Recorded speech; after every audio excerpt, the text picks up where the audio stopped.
Hello to all students. हम fossils के बारे में पढ़ रहे थे बॉटनी के थर्ड पेपर में। मेरा नाम बिलाशा चौधरी है और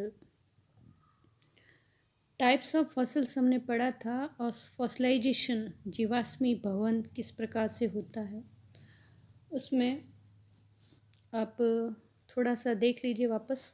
जो ट्रेस फॉसिल्स होते हैं जिनको इक्नो फॉसिल्स भी कहा जाता है, कौन से होते हैं? जैसे कुछ मार्क्स मैंने कहा था, जो इम्प्रिंट्स होते हैं, पैरों के निशान या फिर जिस प्रकार के भी उनके बॉडी मार्क्स होते हैं वो ऑर्गेनिज्म के पीछे रह जाते हैं, जैसा कि हमने मड में और बताया था समय के साथ सूख जाता है। उसके बाद कीमोफॉसिल्स और biomarkers. Fast life leaves some markers that can not be seen but can be detected in the form of biochemical signals. ये जो हैं इस तरह के जो फॉसिल्स हैं जिसमें कुछ ऐसे मार्कर्स और ऐसे केमिकल रह जाते हैं जिनको बाद में डिटेक्ट कर दिया जाता है, इनको कीमोफॉसिल्स और बायोमार्कर कहा जाता है। फॉसिलाइजेशंस हैं तो दो टाइप के हैं, बॉडी फॉसिल्स और ट्रेस फॉसिल्स। बॉडी फॉसिल्स के बारे में हमने पढ़ा था कि पूरा का पूरा जो बॉडी जिसमें प्रिजर्व हो जाती है, और जो ट्रेस फॉसिल्स में हमने ये इम्प्रिंट्स, पैरों के निशान वगैरह ये सब पढ़े थे। Taphonomy, the process of fossilisation is called taphonomy. ये आपकी टर्मिनोलॉजी याद रखिए इन चीज़ों को। First there is a death of organism. सबसे पहले तो किसी भी ऑर्गेनिज्म की डेथ होती है प्रोसेस ऑफ फॉसिलाइजेशन में। There are certain process that can be happen to organism before it is buried. कुछ ऐसे प्रोसेस हैं जो ऑर्गेनिज्म के ज़मीन में दब जाने से पहले शुरू हो जाते हैं और वो बॉडी को नष्ट करने लग जाते हैं। फॉसिल्स की डिफरेंट कैटेगरीज हैं। कुछ ऐसे फैक्टर्स हैं जो जीवाश्मी भवन को अफेक्ट करते हैं, प्रभावित करते हैं। जैसे बॉडी कंस्ट्रक्शन है, बड़ा छोटा। अगर छोटा कोई ऑर्गेनिज्म हो तो जल्दी उसकी मतलब हमें फ्रिक्वेंटली मिल जाता है उस प्रकार का फॉसिल। फिर एनवायरनमेंट है, किस प्रकार का एनवायरनमेंट है जो उसको प्रिजर्व रखता है या जीवाश्मी भवन को की प्रोसेस को तेज करता है। प्रीडेटर्स हैं, आसपास में जो परजीवी होते हैं जो नष्ट करते हैं फॉसिल्स की बॉडी को, जल्दी नष्ट करते हैं या किस प्रकार से उसको डिकम्पोज करने का प्रयास करते हैं। How is fossilisation depend upon the environment. The environment play a crucial role. The best scenario area with high rate of sediment deposition. Okay, कुछ एरियाज़ हैं जहाँ पर सेडिमेंट डिपोजिशन बहुत ज़्यादा पाया जाता है। The environment can also be affect where the fossils is found. Environment affect करता है फॉसिल्स को। Drier environment lead to erosion. जो ड्राई एनवायरनमेंट है वो ख़त्म करता है जल्दी से बॉडी के पार्ट को। How do fossils form? Original soft part of organism, original hard part of organism, altered hard part of organism and trace of organism। ये 3-4 हैं, ये सब हमें मिल सकते हैं। ओके, ओरिजिनल सॉफ्ट पार्ट भी मिल सकता है, हार्ड पार्ट भी मिल सकता है, अल्टर्ड जो बदल गया हो, चेंज हो गया हो जिसमें कुछ, और ट्रेस जो आपको बता ही रहे हैं। Original soft part of organism as fossilized but under exceptionally favorable condition as it is। जो रह जाते हैं, जो सॉफ्ट पार्ट है ऑर्गेनिज्म का और जो जिसमें वो प्रिजर्व कर रहे हैं, जो जिस मीडियम में वो प्रिजर्व हो रहे हैं वो उसके बॉडी को प्रोटेक्ट करता है नष्ट होने से। एग्जाम्पल्स जैसे आइस बताए मैंने, अम्बर, वॉल्केनो एशेस, ज्वालामुखी की जो राख होती है, ऑयल सेचुरेटेड सॉइल, इस प्रकार जैसे आइस है। आइस में बहुत सारे फॉसिल्स प्रिजर्व अवस्था में पाए जाते हैं, काफ़ी सालों तक दबे हुए वैसे के वैसे मिल जाते हैं। ये नाम बहुत इम्पॉर्टेंट है, woolly mammoth of Siberia and Alaska. Okay, ये एलिफेंट लाइक एनिमल्स हैं। ये क्वेश्चन एक बार पूछा गया था किसी आरएस की प्री में कि जो मैमथ है वो किसके जैसा एनिमल है जो दिखाई देता था। तो ये बहुत पुराने एलिफेंट जैसा दिखाई देता था। हुज एलिफेंट्स लाइक एनिमल्स थे ड्यू टू ग्लेशिएशन। ग्लेशिएशन यानी बर्फ़ जमने की वजह से, या वो सारे के सारे 23,000 साल पहले दब गए बर्फ़ में। The first such find was reported in 1779। The ice preservation is so perfect. तो आइस में हमें भी पता है कि सारी जो प्रक्रिया हैं वो ठंड में रुक जाती है, बैक्टीरिया से नष्ट नहीं होती कोई चीज़। देखिए, ये फ्रोजन मैमथ जो था वो ग्लेशियर में दबा हुआ एज इट इज़, जो थोड़ा बहुत मतलब जैसे हाथी जैसा दिखाई देता है। तो किसी समय के किसी कालखंड में इस प्रकार के भी स्पीसीज होती होगी। अंबर क्या है? Amber is a natural tree resin है। ट्री में रेजिन्स को एक केमिकल पाया जाता है और had hardened through various chemical changes, और उसके बाद ये जम सा जाता है। Sometime this sap surround an insect. अगर किसी पेड़ पर यह सेकेंडरी मेटाबोलाइट के रूप में बाहर निकल रहा हो, जैसे गोंद होता है, ओके, पेड़ों पर ही बाहर की साइड में ये होते हैं स्रावित।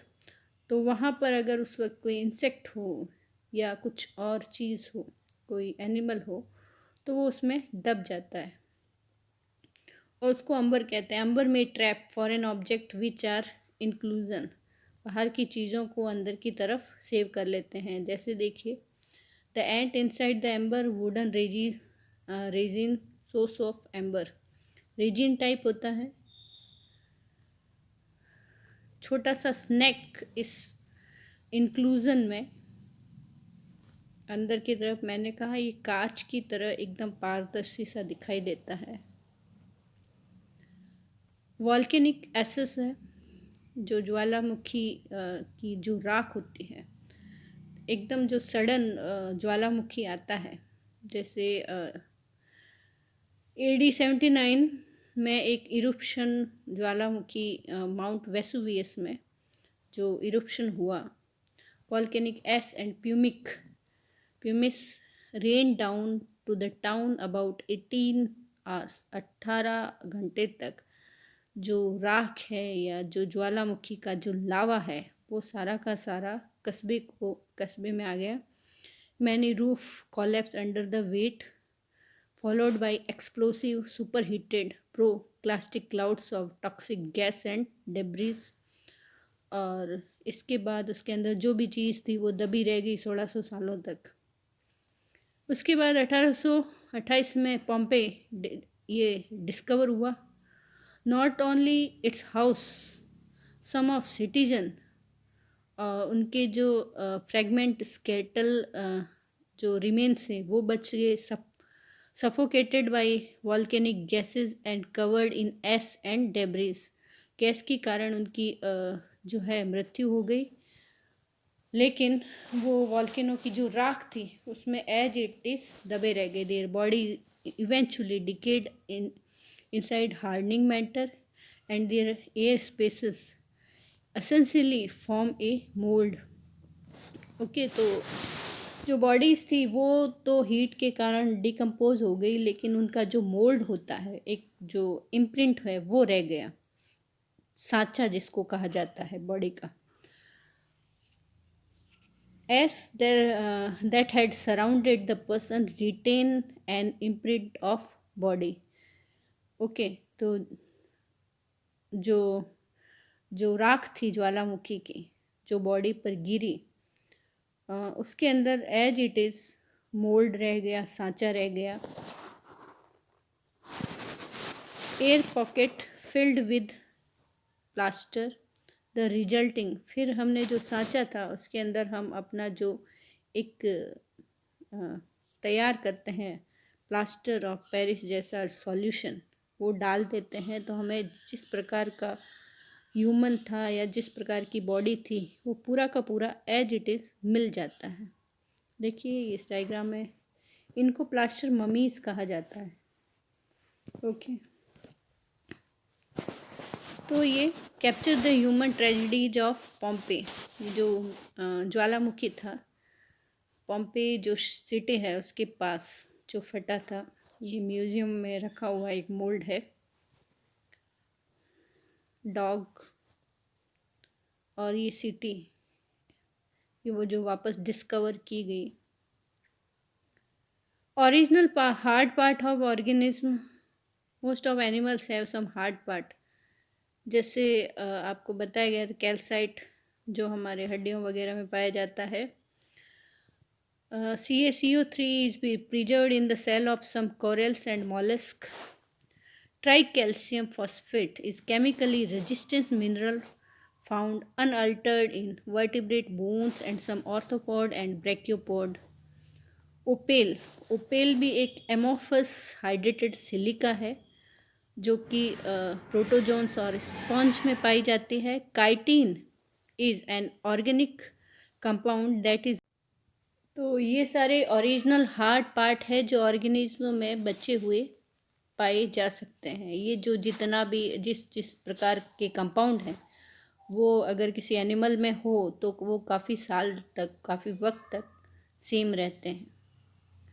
देखिए ये एक है ट्राइकैल्शियम फॉस्फेट, जायंट टॉर्टोइस ह्यूमेरस जो है मियोसीन टू प्लास्टोसीन के वक्त का है, फ्लोरिडा में।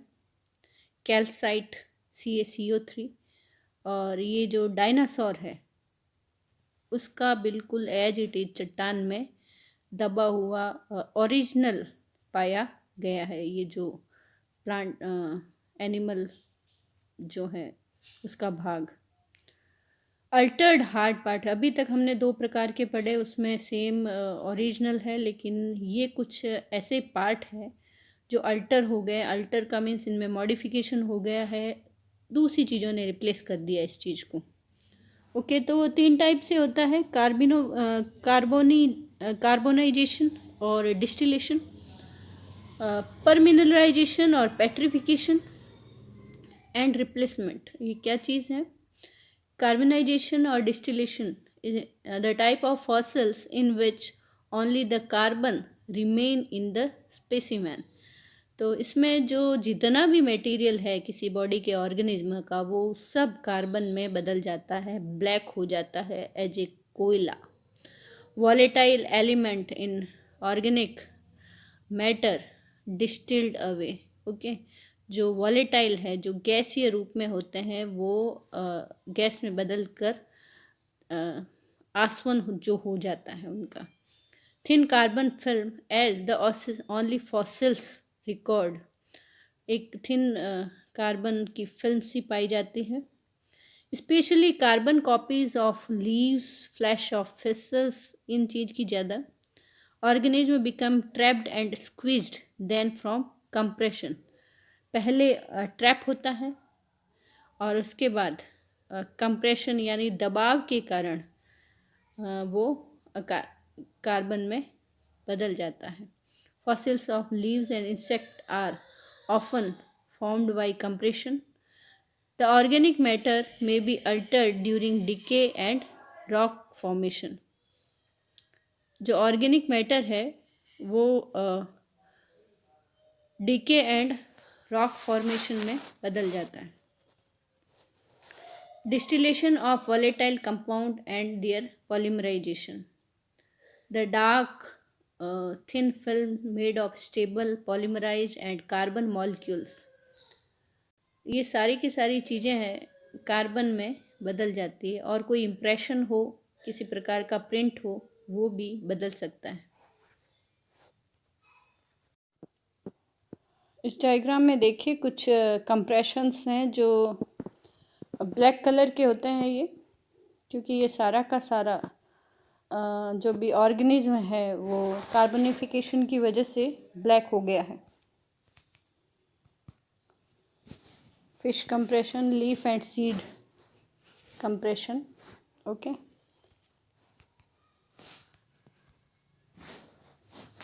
इसके बाद पर मिनरलाइजेशन और पेट्रिफिकेशन, कार्बन के अतिरिक्त कुछ और जो अवयव हैं जैसे सिलिका है वो डिपॉजिट हो जाती है। और किसी पर mineralisation is a process of fossilisation in which mineral deposits from internal cast of organism. Okay, तो मिनरल्स जो हैं, खनिज, वो उसके जो बॉडी का ऑर्गेनिज्म है उसकी जगह ले लेते हैं। पर mineralization is a process of fossilization that occurs when organism is buried। जब वो दब जाता है या दबा हुआ होता है, उसके बाद जो है उसकी जो बॉडी की जो जगह है या किसी ऑर्गेनिज्म का कोई प्लांट पार्ट है, वहाँ पर उस प्लांट पार्ट की जगह है किसी और तरह का मिनरल डिपॉजिट हो जाता है। Empty spaces filled with mineral rich groundwater, mineral precipitate with the groundwaters occupy the empty spaces। Okay, सबसे पहले पानी भर जाता है और पानी के साथ साथ मिनरल्स आ जाते हैं और धीरे धीरे वो उस जगह में सेट हो जाते हैं। The process can occur in very small space.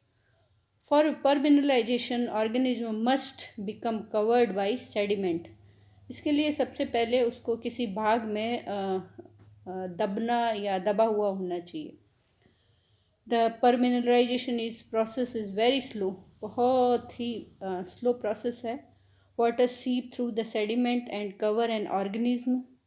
और पहले पानी का रिसाव होने के बाद धीरे धीरे पेट्रिफिकेशन शुरू होता है। Petrified fossils contain primary silica, सबसे ज़्यादा तो सिलिका पाई जाती है, और फिर सल्फ़र भी इन्वॉल्व हो सकता है। तो ये सारे कुछ प्रोसेस हैं जिसके द्वारा जीवाश्मी भवन होता है। ये एक डायग्राम है जिसमें आप किसी फिश की स्ट्रक्चर देख रहे हैं। रिप्लेसमेंट यानी रिप्लेस हो जाना, ओरिजिनल हार्ड पार्ट और रिप्लेस हो जाना किसी और मिनरल मैटर द्वारा। बोन, शेल, वुड और often well preserved in this matter. जैसे इसके कैल्साइट, सिलिका, पायराइट, हेमाइट, आर्गोनाइट, ये सारे जो ये रिप्लेसमेंट हो जाते हैं ओरिजिनल मैटर की जगह पे। तो ये कुछ तरीके हैं जिससे फॉसिलाइजेशन स्टार्ट होता है या टाइप ऑफ फॉसिलाइजेशन है। तो आप अगर एक या दो भी अच्छी तरह से आप लिख देते हैं तो इसमें आप क्वेश्चन अटेंड कर सकते हैं। ठीक है, थैंक यू फॉर वॉचिंग।